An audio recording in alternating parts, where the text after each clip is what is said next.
digital generation voices in EU elections. We had a discussion about the role of digital youth in the future of EU, with two candidates for the European Parliament. Hello everybody, my name is Jelena and I am General Manager of the Connect International, one of the organizations that is going to be your host today. And this. Hi Marco, welcome everyone. I'm representing Out of the Box International and the second organization to organize this debate today. And this is the second event we organized together with Connect. One was in the beginning of the year. It was the topic, if I'm not wrong, something called Innovative Youth Involvement. We shared some good practices and outputs of projects we are developing and implementing. And the second event today is dedicated for European elections. So just checking your agenda if you're the right event. So it is about European elections. And I pass floor to you to say a couple of things about the rules of this session, because every good session must have the rules. Yes, so basically we are in the house of Connect International, let's say. It's a space where we are having an office. And this debate, why we decided to have small space and just a couple of people invited, is basically because we envisage it as a podcast. Yes, I have the pleasure to introduce the person to my right, which is Sissel van Run Kvist. And I hope I said it correctly, right? Yes, she's coming from Denmark, and she's there running for Radical Venstre. I almost said Radical Ungdom. It's the other, yeah. Yes, so, and Sissel is actually a political advisor in the Renew party in European Parliament at the moment, and also the candidate for the Liberals for the European Parliament in this election. Apart from that, I have to mention the former president of LIME, Young Liberals of Europe, because today we are discussing the youth policy, and I think it's the relevant. So welcome to panel. Thank you very much. Thank you for arranging it. Thank you. Okay, so on my left, Ariane Giraneza, and then I was. Birekeraho. Thank you very much. I was practicing before the session, and I'm glad that you helped me. So you've been a climate policy manager. You work on industrial decarbonization, which is a very interesting topic for me as well. And also you're a member of the Friday group. We are all today also the members of the Friday group, or we can maybe explain what it means for the people that don't know. I will. And you run for European elections. I would say a Flemish Green Party, yes. But also you are on the list of young European Greens. In the past, I also had some work with young European Greens. That's why I guess we sit like this. So welcome to the session as well. Thank you very much for inviting me. Very happy to be here. Yes. So shall we start? Yes. Yeah. So why we are discussing a lot about European elections, and the first question that come to when Jelle and me were preparing this session is like, since two of you are also very young, why you run for this election? So what is the point of that, and how do you, where is the place of youth in all this in your agenda, maybe in your party or in your program? So whoever wants to start. Okay, let's not be ladies. I'll start. Let's go. Yeah. So obviously, why did I decide to run now? It's 2024. Obviously, I work for a climate NGO, so I care about climate. And I realized that in the next 5 to 10 years, we're going to have to make such important decisions. And at a certain point in time, I'm going to say a really small anecdote that kind of propelled me this year to do it. As many millennials, turning 30 was a big thing for me. I started thinking about my life and what I think is important. And I thought about this one conversation I had with my 14 years younger sister when she was 5 or 4, and I was 17, and I was explaining the climate crisis. And after I explained it to me, she turned around to me and told me, why did you do this? Why did you people ruin our earth, basically? And I was 17 at the time, and I was like, how dare you lump me in with these adults? Like, I have nothing to do with them. I'm a child myself. I inherited this world. But after I turned 30, I realized, oh my God, I am the adults. I have to do something. I have a certain expertise, and the time is like literally now. So that was my reason to participate in these elections. And youth has a very, very important role in this campaign for us because in Belgium we have voting age from 16 on the European elections. So everyone older than 16 will be able to vote. And this was a very important thing that we fought for within the government as Greens because we wanted this actually for all elections, but we got the European elections. So we have a specific youth campaign that is concentrated on, public transport, on clean air, on the environment. So it's actually a very central role. And also in choosing candidates, we made sure that multiple strategic candidates are also young people in order to show that we're not just talking the talk, we're also walking the walk. So. Thank you. Yeah, I think for me, this is not my first time I run, but I was thinking last time I ran in 2019, I had a slogan which was Europe is my home because that was how I felt, I have a Dutch husband. I had lived in the Netherlands. I had studied in the UK. I had this feeling of, freedom that I can really use the freedom of movement. I can live everywhere I want to in Europe. And then I thought, should I run again? Because to be honest, being, coming from a small country in a small party, if you're not number one, it's not realistic you get elected. So why run? But I thought about it, and recently I got a son, and I realized that actually Europe is not his home anymore because everywhere we look, right wing is on the rise, and they want to take away this fundamental freedom to live wherever you want. They don't want a strong Europe, they don't want a free Europe, and they don't want a green Europe. And that's why I thought, okay, I'm going to run. I'm going to fight for the votes that I can get from young people. I'm running in a district where the far right is the strongest at all. So it's an uphill battle, but it really matters. And that's also why I think this election really matters for young people, because if you want to run and live in a free Europe and your kids one day should live in a strong, free and green Europe, then this election really matters. Thank you so much. It's actually the why Europe matters. It's the debate in the Brussels also, but across Europe. But also there is this other debate. It's why the role of the European Parliament as such is important. It's questioned in different countries. Is it important? Do these policies come somewhere? And we wanted to know actually your standpoint on this. Why do you believe that European Parliament is important? Is it important? And how you see the role of European Parliament? If I can start, for me, the European Parliament is super important. I used to work as an advisor for the current Belgian Federal Minister of Energy, specifically on energy prices and energy poverty during an energy crisis. So that was fun. But while I was working there, I realized so much of my job was just transposing European directives into Belgian law. If the public would know how much of my job is only reading what Europe is saying, seeing how it could be implemented somehow, and having negotiations inside the government on how are we going to implement this tiny little detail. And that's when I realized what people think Europe is and what it actually already is now are two separate things. So much of our laws that are implemented on a national level have a European origin. And if they don't have a European origin, you have to talk to other member states to have some type of policy coordination. So for me, the EP is the most powerful parliament in the world. Because it's not just even within member states. As the European Union, we have such huge agenda setting power. Sometimes I make the joke about yes, I'm running for the European Parliament, and I came here as a refugee and Europe is my home, but my life as an African refugee coming here has always been kind of in between European policy. For example, until I was 6, I never had actual milk. I only had milk that was made from the excess milk production that was created by the Common Agricultural Policy. And there are all these tiny little things how Europe has influence on so many people's lives, not just here in Europe. So yes, it's the most powerful parliament in the world. And that's why it's so important. It's very popular actually.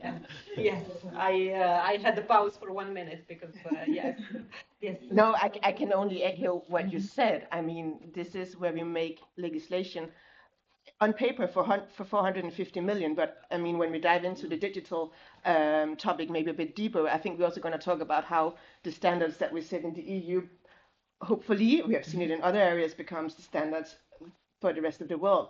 And that's why it really matters. But I think for many young people, it can still feel very far away, and we really have to dive into and find those examples of how can you bring, Europe closer to them. So it's, it's the Erasmus program that actually without Erasmus you can, not go out. It's the when you go on holiday that there's free roaming and you can log on the internet and you don't have to get these crazy bills. I guess maybe if you're in your early 20s, you're not going to remember how it was when you got these warning, and then all of a sudden your mobile bill was on hundreds and hundreds of euros.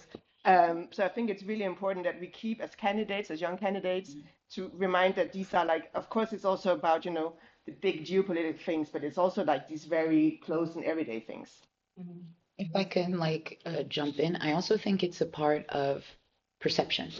Because I think for a lot of young people, for a lot of people in general, Europe is, Ursula von der Leyen, it's Charles Michel, it's Margrethe Vestager. But, Premier Pedro Sanchez is also Europe, Premier Alexander De Croo. All these national, Europe is not just what is happening here in Brussels and what is happening in Strasbourg. It's also the national leaders. It's also the ministers. And I think if for people, it would become a bit more clear that, hey, the institutions are not just the only thing that is the EU. All of your national leaders are also there making decisions. It would help people understand how important this level is and that it's actually a bit closer to them than they would even think.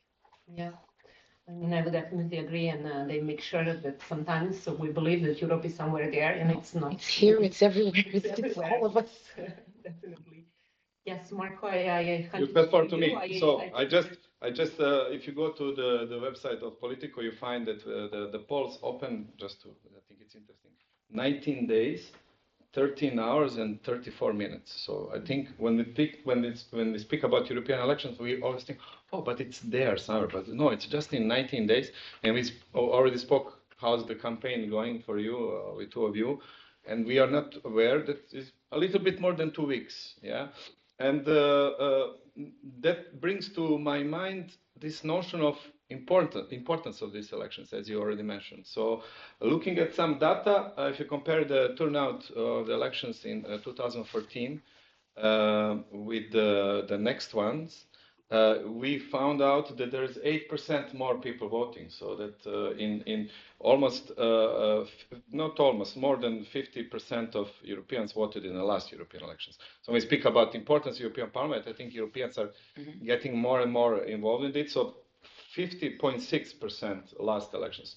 That's quite high number considering that in some countries in elections we have below 50%. That's one thing. The second thing, the turnout of young people increased. I think we organized another podcast and we were discussing that. I think around 12% of young people voted more in the previous elections compared to the previous ones. So I think there is a general positive trend having more people to vote. So we have session today about young people, and then later on in digital, I want to still stay with the young people. So what do you think could be some additional offers we can give to young people? Some of you already mentioned some of the policies or priorities, but maybe what else we can do at the European level to involve them a little bit more in decision-making process, maybe in the structures. I know you've been active also. You've been working in the parliament. You've been active also in different levels. What could be other mechanisms that could be created, and the young people say, yes, I want to get involved? Just to give an example from my youth, so I grew up in the Netherlands and I also went to school there. And I remember the first year of secondary school, we had this week called Europe Week. And during Europe Week, basically what we did all week was learn about the European Union, do a model European Parliament, do these games. I remember, well, I'm gonna show my age, but that was in 2005. And we had to play these role-playing games where we would also have to play countries that want to become member. I remember because I was Turkey and I had to convince everyone to like allow Turkey as a member country. And this whole week was not just, the political, it was also a celebration of like, united in diversity. Let's have different types of food. Let's talk about different cultures and how we all came together. And honestly, I think if that Europe Week wasn't organized at my school, would I be a candidate now for the European Parliament? Honestly, I don't know. So we need to find a way to bring Europe closer to young people in a natural way very early on.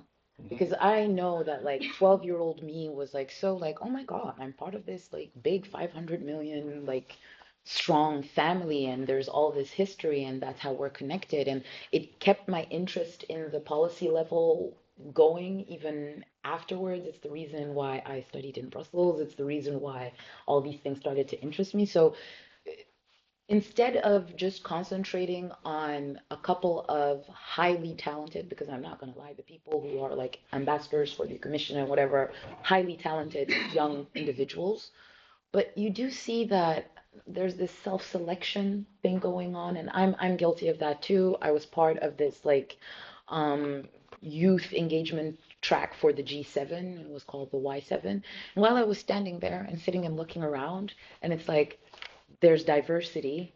I guess I'm the diversity, but I'm a highly educated person who just happens to come from another country. If you look at everyone there, we're all the exact same profile. So in order not to just reach the usual suspects who were already excited about Europe and 100% will end up working for the institutions or being a European politician, maybe let's concentrate on like more grassroots movements, working together with schools, creating things like, the Europe Week I had when I was 12. Thank you. No, I think you have very good points, and I think I will continue in the same direction because I remember one of the first international things I did was that my school had a twinning program with an Italian school, and we didn't actually visit each other, but we sent each other videos, which was very high tech in, I think, late 1990s.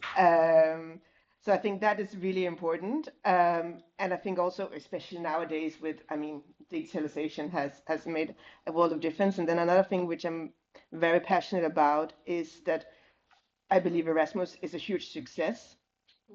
But I think also 99% of the people who have done Erasmus have a university degree.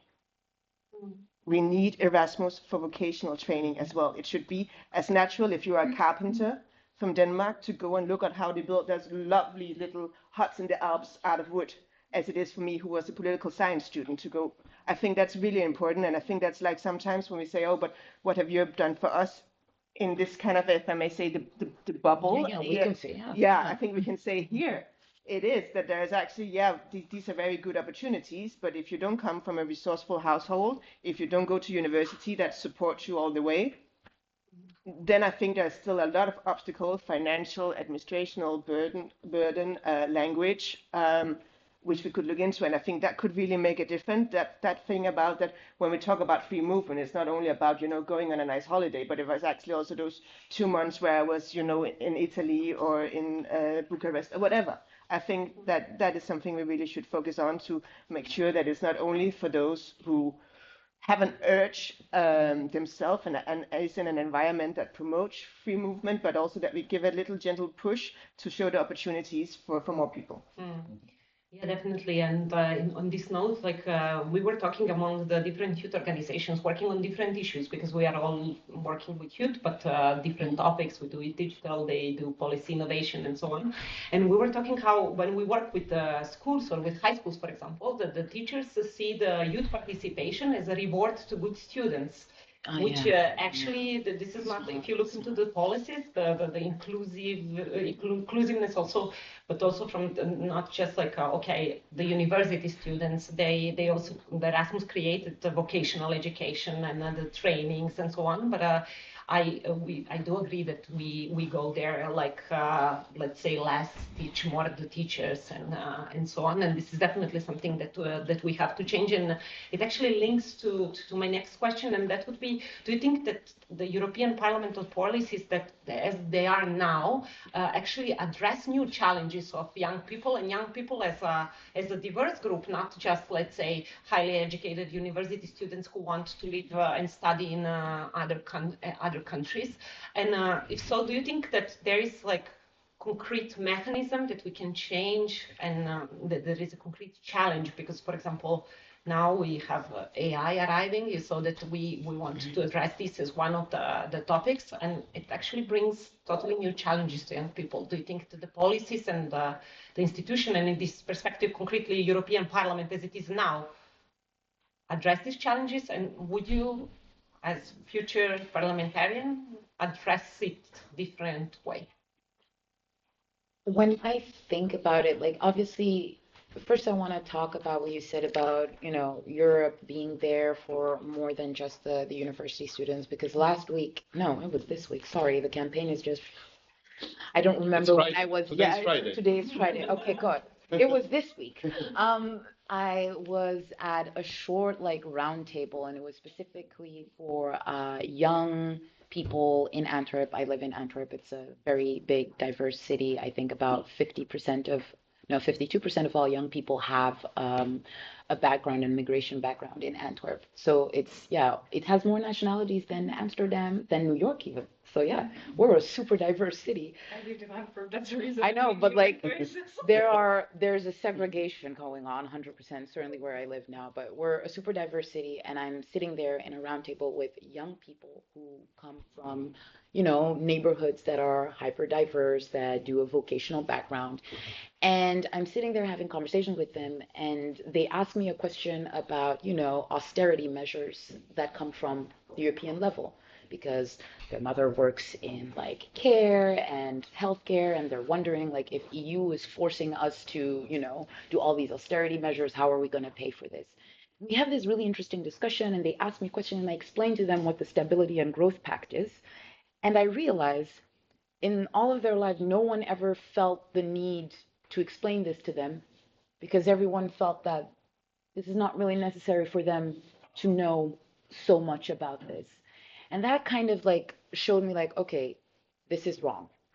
If Europe is everywhere and we're all Europe and it's et cetera, then people first of all have to understand it, and we have to do a better, we have to find a better way to educate also people who are not in universities. And do I think that the EP as it is now, when you look at all of the new things that are going to happen, is ready to tackle that? I think it's also about competences. Like, for example, on a national regional level in Belgium, education is a regional competence. So it's not even federal, it's all Flemish. So when it comes to like education and stuff like that, we also have to live within our political reality. The Flemish nationalists who are in power really love keeping these competences for themselves. So every single time we talk about maybe having a European approach to these issues, the answer is straight up no. So from my political context, I think the EP could do a better job creating safeguards, in the sense of like when we look at AI, like big picture things, making sure that Europe does not just become a digital colony for the US where they just mine our information and it's going that, like protect people there. I would love for the EU to have a bit more competences in education and also go a bit further. For us in Belgium, I'm even scared to propose this if you see the political, the way things are set up. So I think for the EP, it's more important to have like boundaries from like protecting the European citizens from external factors, from American companies, from manipulation, polarization, etc., from outside. And when it comes to like more like with youth and AI, yeah, you kind of have to let the national, regional competences also play their role. But for me personally, I would love for the EU to get a bit more competences in that way and make that happen, because also obviously with Schengen everybody moves around, and it would be great if we would all have the same standards when it comes to using these technologies, but politically it's not really possible in my country. for the ethics and the way that they set it up, right? Yeah, Because at it least should like a be little the way directive that to we do like it. have like, this is what we want. Please try to work within these boundaries. But yeah. Thank you so much. I think it is a bit of a paradox, actually, like because in the EU in general things move very slow. If you take a legislative cycle before something, but then every now and then the Commission tries to do something fast. And then there's also the opposition saying, oh, but there was not a proper impact assessment and we don't have full view of how this is going to affect everyone. So how do you kind of bridge this kind of like, when do you need to be fast and when do you need to go slow? And I'm not going to sit here and say, I have all the answers, but I think it's definitely something we need to think about more, because I think on AI, I mean, I think for most young people, they already touched base with it before and made it part of their everyday use. Before there's even rules and regulation. I mean, I work in the parliament and we just got guidelines on how to use it, but I think that's, Late. that's at least, 1 or 2 years too late. So it is really difficult to kind of, and I think the most important thing is to acknowledge that we don't have all the answers maybe right now, but to keep up to speed all the time. And I think sometimes in the EU, we're like, okay, we did an act, it's going to be implemented and that's it. But I don't think that's how digitalization works. It really, like, it evolves so fast, and I think young people are so fast at getting on to new trends, new tools, that it's not always that legislation can follow up. I think we also have to be realistic. I'm not going to sit here and say, oh, but only if the Commission was a bit faster. No, I don't think that's necessarily feasible, but I think it's good to have that conversation.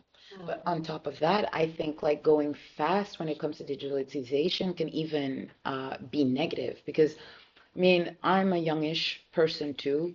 I don't like, I understand AI, it's a big thing and it could be very dangerous, but I'm not such a tech pessimist that my first reaction is let's ban everything, because like I've been in debates where like some parties are like, oh, AI in education, let's ban it. Children are not learning anymore, they're just using ChatGPT, and I'm like, wait. If tools like ChatGPT exist, shouldn't we evolve education so that we actually teach these children skills they actually can use? Because obviously looking stuff up in a book is not an active skill you need in 2024, let alone 2020, 30, 2050. Like where we're going is so different and we don't know yet where we're going. But I think it's more interesting to look at, okay, how can we actually teach young people skills that they can use in this new digital world than to like directly think of banning. Because also I think there's this, every time there's a new technology, there's always this fear, and there's also this misunderstanding of AI. I mean, I'm a big fan of science fiction, but we're not there, we're not there at all. What they mostly do is very easy pattern recognition with the help of big data, and it could create negative effects. Like, I'm not negating any of that. But when it comes to like education and young people, I think a positive approach, teaching them how to deal with this, teaching them how to recognize like deepfake, fake news, giving them the tools they need to be citizens that are aware that these things are happening and can recognize these things instead of just thinking of banning stuff.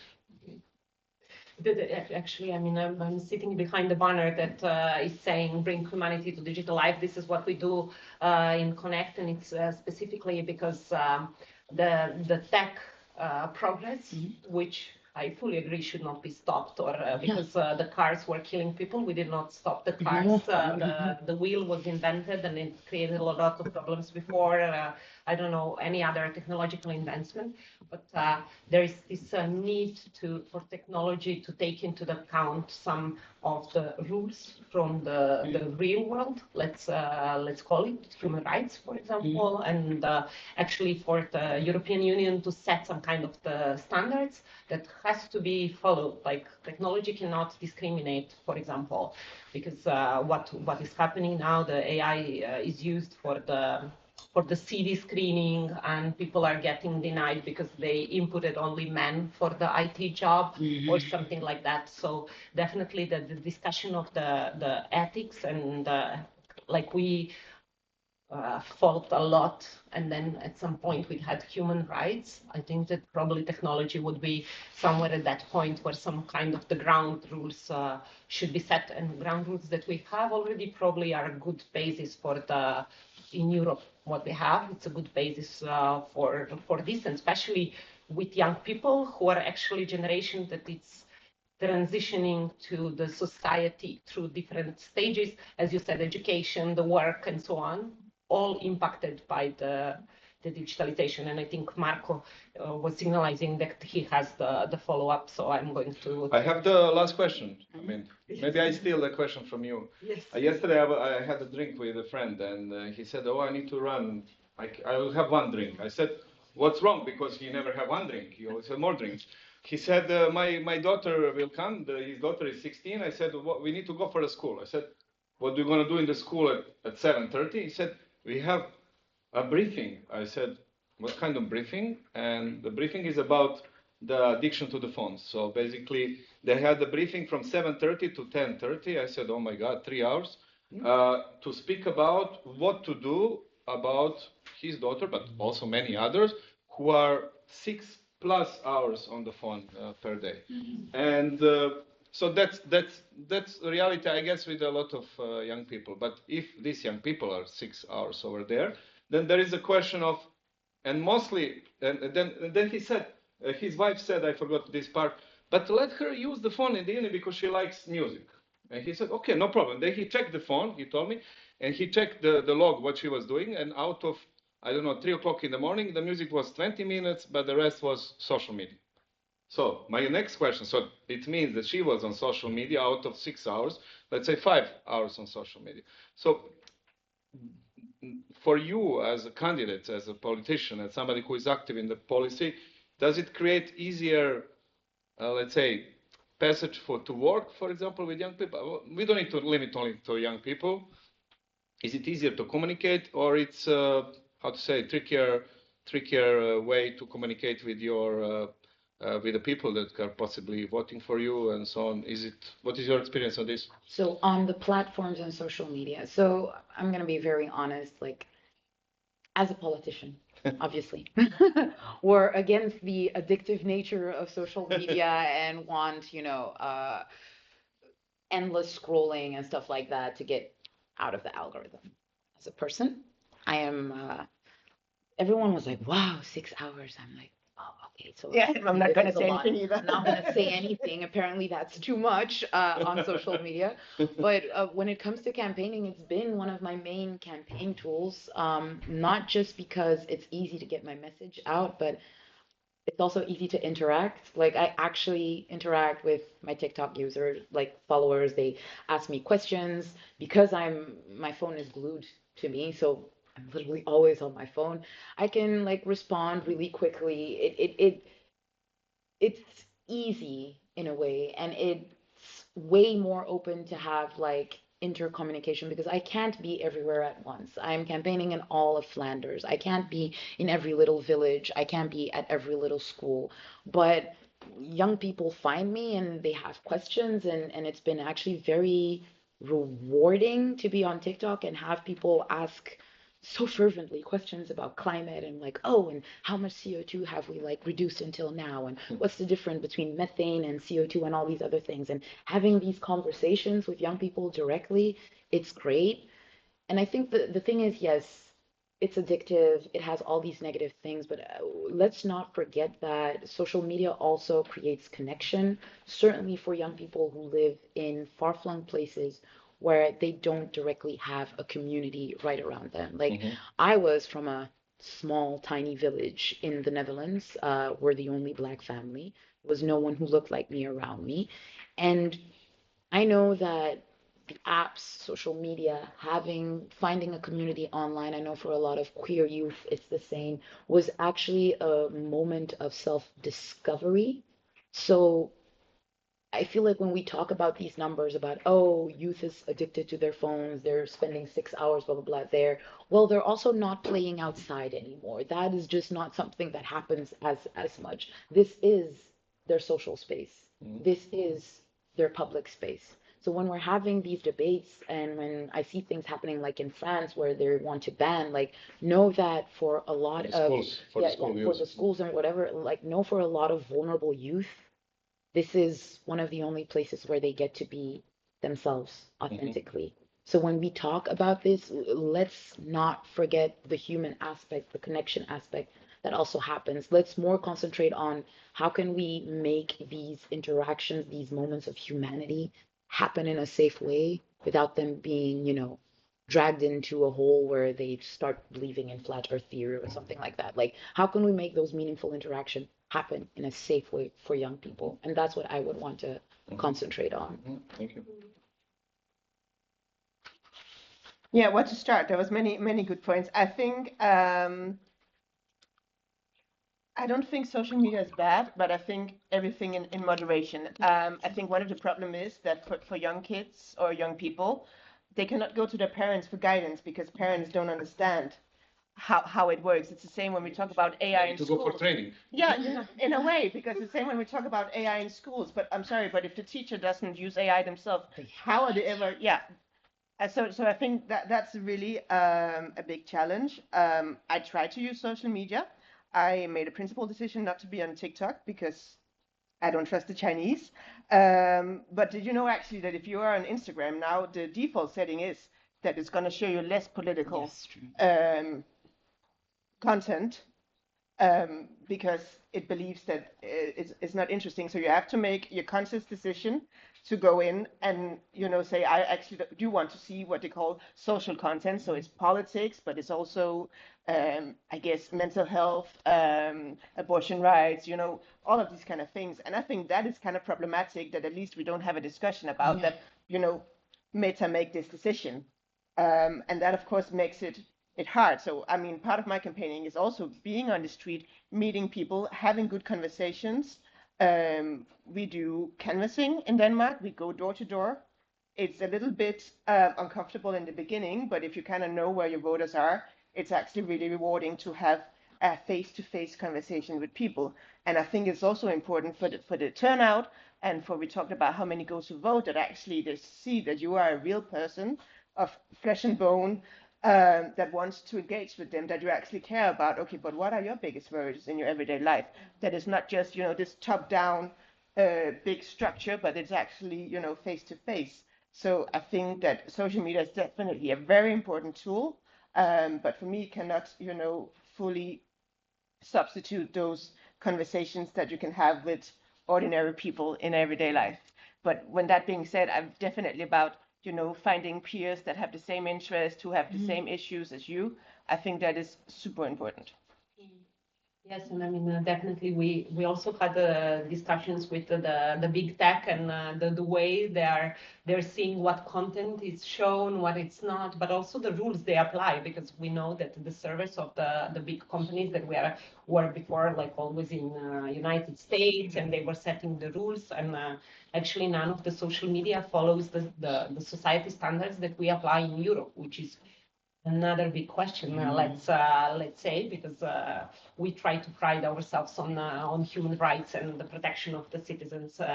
So I have the last question that I ask you for, if possible, very short answer, and that's like, we talk about digitalization a lot, about young people, future of young people, and so on. How do you see future of Europe due to all this technological advancement that is coming, and that they're predicting it's coming, and they're predicting it's going to create this and that problems? How do you see future of Europe and future for young people in this Europe of digitalization of future in, let's say, 20 years? Damn. 20 words. That's a good one. No, I think overall we always have to look at it positive, but I think there will be, as politicians and society, we need to be aware of those who will not be able to jump on the digital trains, who will see that their job will disappear because it's taken over by AI. It doesn't mean that AI is bad, as it's, as you said, the car, there's no more people driving horses. It's not bad. It just means that, those people who were in the stable needs to learn something new. And I think there, like really the whole lifelong learning is so important, that if you have a degree and your degree gets outdated, if you have a vocation and it's not relevant anymore, of course, we need to have a society where you can train for something else. I think that's one of the most important tasks we stand. And if we manage to get that right, I'm sure that AI will be a blessing for all of us. It will do so much, for our healthcare, for our research, for our everyday life. But we need to get that right so we don't lose those, I don't know, 20% behind. I definitely want to echo about like not losing people in this digital revolution, but I also just would want to point out how a lot of these changes that are happening are also kind of necessary. When you look at the climate crisis, I mean, we talk about twin transitions. Yeah, we really need a sort of digitalization, mobility as a service, blah, blah, blah as a service. And how are we going to do that? Well, via apps, via like new business models. Just to like quickly talk about, for example, energy. We're expected by 2030, all of us to be prosumers, not just consumers, producers of renewable energy and consumers, and selling and buying our renewable energy to each other in time, like in real time. When I talked to Elia, which is like the electricity net operator here in Belgium, he was describing this to me. I was like, Okay. who is prepared for that? So 100% lifelong learning. We're gonna need this digitalization also to get to our Green Deal. So let's push as much as we can on educating our citizens and preparing our young people to be ready to like not just work in this new world, but thrive in it. So that.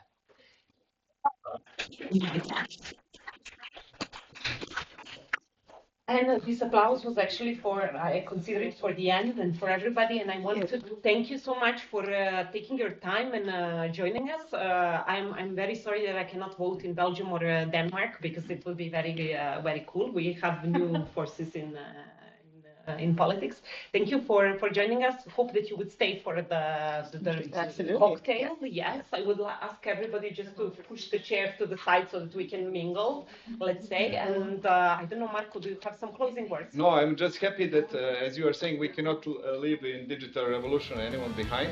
I'm happy we didn't lose anyone during the session, so it's thank you very much.